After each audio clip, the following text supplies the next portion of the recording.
राजवीर के साथ 8 घोड़ों वाली शाही बग्घी में बैठी शहर के चौराहे में हजारों लोगों फूल बरसाता देखकर।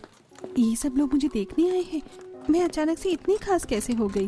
कुछ सोचकर फिर अचानक, ये मुझ गरीब को नहीं बल्कि संगमरमर के महल की रजवाड़ी बहू को देखने आए हैं।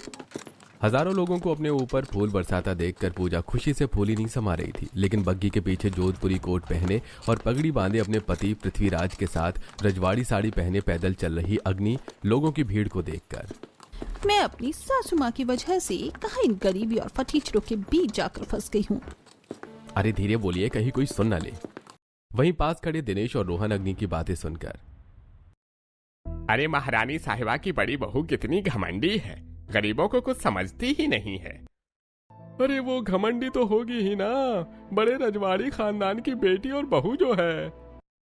लेकिन महारानी साहिबा की छोटी बहू को देखो, कितनी शांत और सभ्य है। अरे वो शांत और सभ्य तो होगी ही, गरीब घर की बेटी जो है। रोहन की बात सुनकर हैरानी से, अरे इतने बड़े रजवाड़ी खानदान की बहू एक गरीब घर की बेटी? अरे सिर्फ गरीब घर की नहीं, भूसे की झोपड़ी में रहने वाली गरीब बेटी।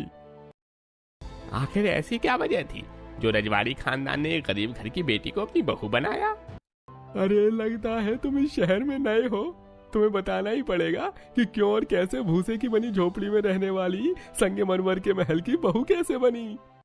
इतना बोलकर रोहन दिनेश को 4 महीने पीछे ले जाता है। उस दिन संगमरमर के महल में अपने संगमरमर के ही कमरे में रजवाड़ी साड़ी के ऊपर शाही गहने पहने अग्नि हाथ में टूटा कप लिए नौकर अतुल को डांट रही थी। तुम्हें पता भी है जो कप तुमने तोड़ा है वो कितना महंगा था?